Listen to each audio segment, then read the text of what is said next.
Welcome to Women in Electronics, the only show that empowers, develops, advocates, and celebrates the accomplishments and advancement of women in the electronics industry. With your host, Jackie Maddox. Well, hello. Here we are again today with a Leader in Highlight program. Oh my goodness, am I excited today because I have been trying for so long to get this guest on our program. Melanie Pizzey from TTI is here to join us today. Good morning, Jackie, and thank you so much for having me. I'm excited to be here and chat with you today. Oh, well, I'm sure so many people want to hear from you. But before we start, Melanie, I'll just turn it over to you to explain what you do at TTI. What's your position and what does that entail? Okay, so my role is Vice President of Global Business Operations for TTI. And that really is grouping several of our administrative and operational roles together to the business. It includes sales operations, product operations. It is also, there's a piece of that includes learning and development, primarily to support our sales and product organization, but also now bridging out to other roles within our company. And we also have a group of people that we call our Global Resource Center. And these folks are supporting us by doing a lot of the administrative type work to support the organization and oversight for our supply chain programs as well. And then finally, and most recently, I've taken on a role of managing our data science and analytics team. So I'm very excited about that, to pull that a little bit closer to our business. Wow, I had no idea your role entailed so much. That's absolutely impressive, Melanie. And so let me ask you this. Why TTI? So you've been there a long time. You've had a long career. You obviously have done a lot along the way. There's been a lot of steps along the way to get the experience to be able to do this role. So let's talk to that real quick. Like why TTI and what has this looked like for you? Yeah, so I was really fortunate to join TTI at a very young age and early in my career. And, it was a time in the industry, and that was back in 1986, when there were a lot of opportunities. TTI was just getting, their feet under 1971, but just really starting to, bloom and grow and become a player in the distribution market. And so we were, at that point, we didn't have an HR department or anything like that. So I learned about TTI through a professor in my final semester at University of North Texas. And so he said, hey, there's this little company in Fort Worth I'm consulting for. And if anybody's interested, we're going to be interviewing for some management trainees. And I thought, okay, this sounds good. This sounds like something I might want to do. That's really how I found out about TTI and how I got my start in the business. And the exciting thing for me then was I was one of the first people to come in this management training role. And it gave me the chance to work in all the areas of our company. Back then the training was go work here and see how that is. And it was just fantastic for me because it enabled me to learn and understand how to run the business, let's say. So over time, I started out in product and purchasing and became a product manager and worked my way up through that organization and various product management and marketing roles. And then around 2000, 2001, we were growing so much, we needed to kind of shift and add some new roles. And that's when we created this operations role.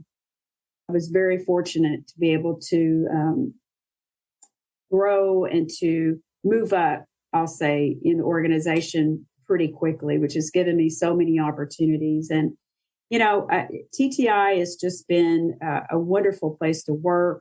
I've stayed all this time. I have just had my 35-year anniversary. Wow. And I love my work. I love the people, really believe in the values and the culture that we've built over the years is just truly something special. Well, what you said was you love where you work. And excuse me, I think that's so critical because not a lot of people can say that.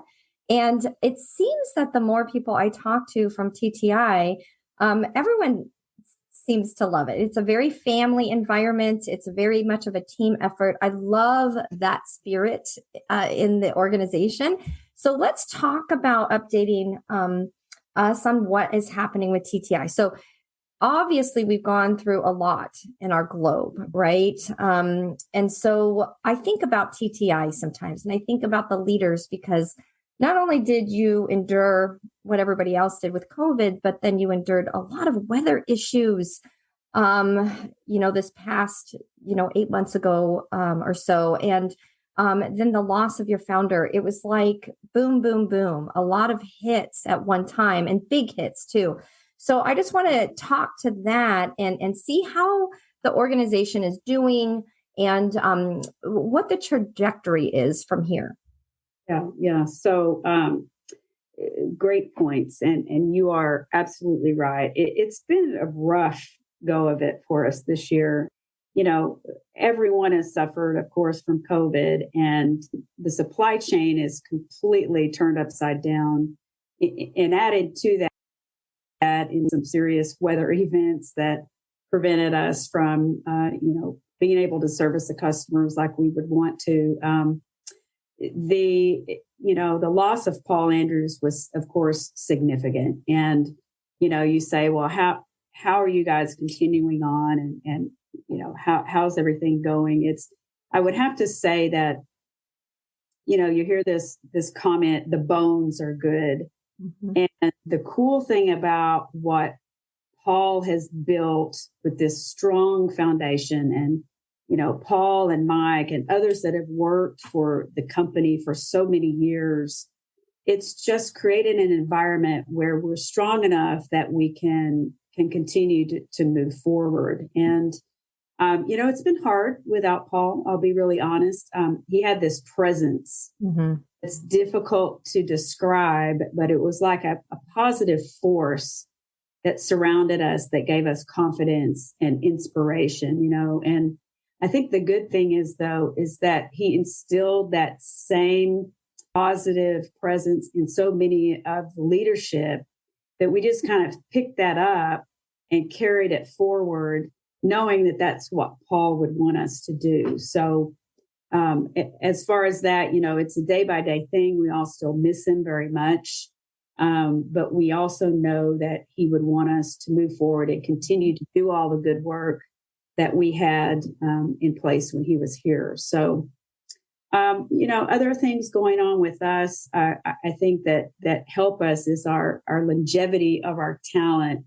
And you mentioned this a little bit, but when people come to TTI, they tend to stay around for a while. Mm-hmm. Our historical turnover has been a lot lower than some others in our industry. And so I think that helps us a lot because we have a lot of stability in the employees.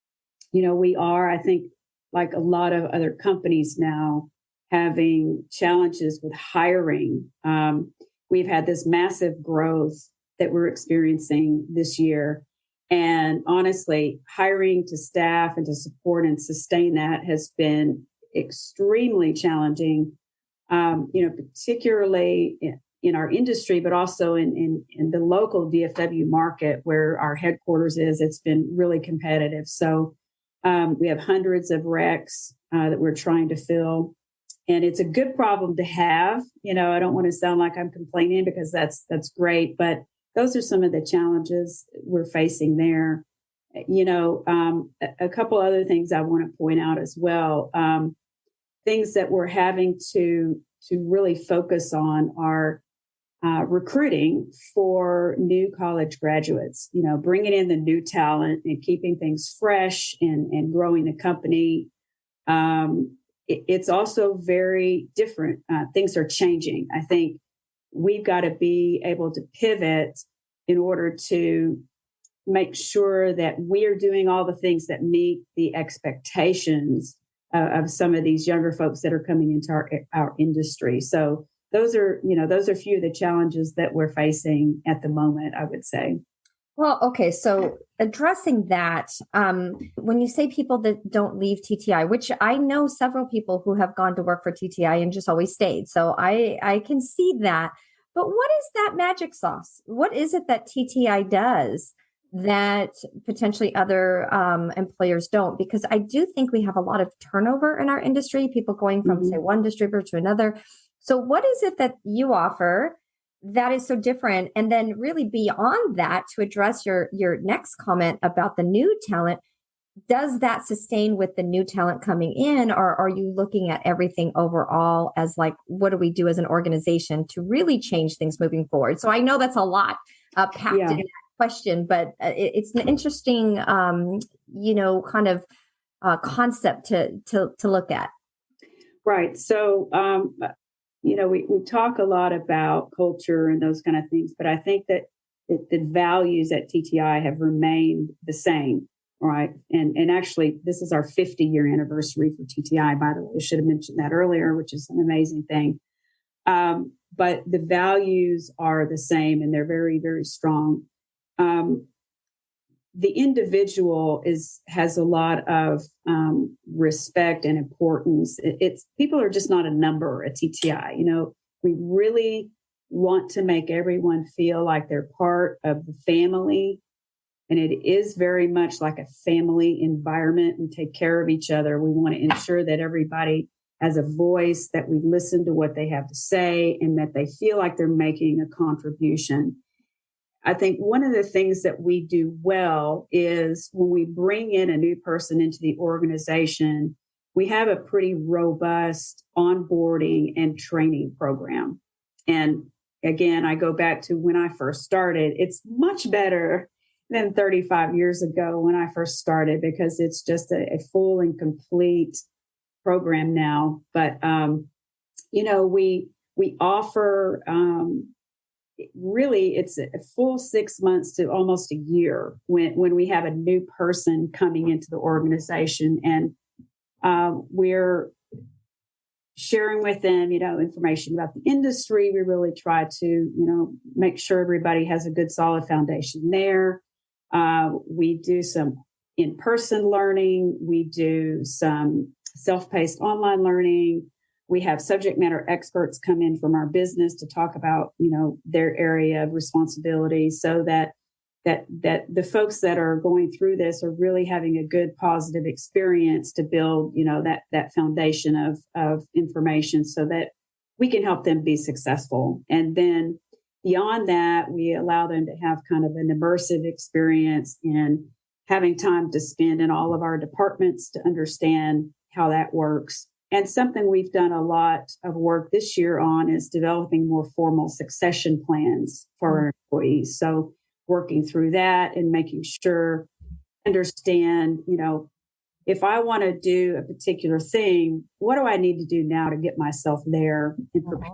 I think those are some of the things that we offer that make a difference. And kind of to the second part of your question, things are very different now. And I think people will have different expectations of coming to work.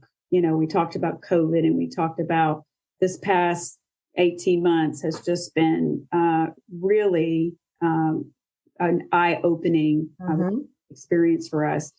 And before, the expectations of coming to work and coming to the office and all those things are changing so much that we have to step back and really understand that. And I think that's one of the things that we're trying to do at TTI is to see, especially again, the younger generation.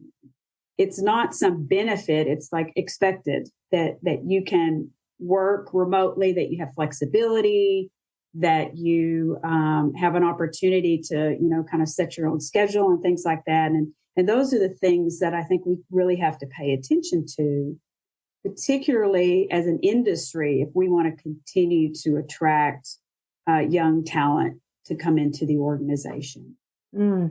Well, very good points, Melanie. That was really interesting. And I actually think you hit it. I think your onboarding process is pretty extensive compared to what I've seen, and maybe investing up front is really what's retaining the talent.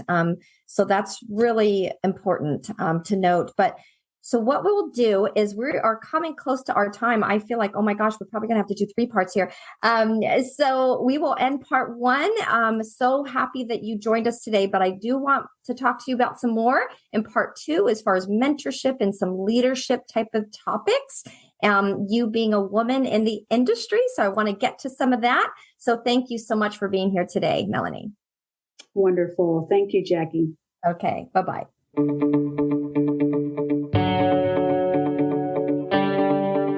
You've been listening to another episode of Women in Electronics, right here in Orange County's only community radio station, octalkradio.net.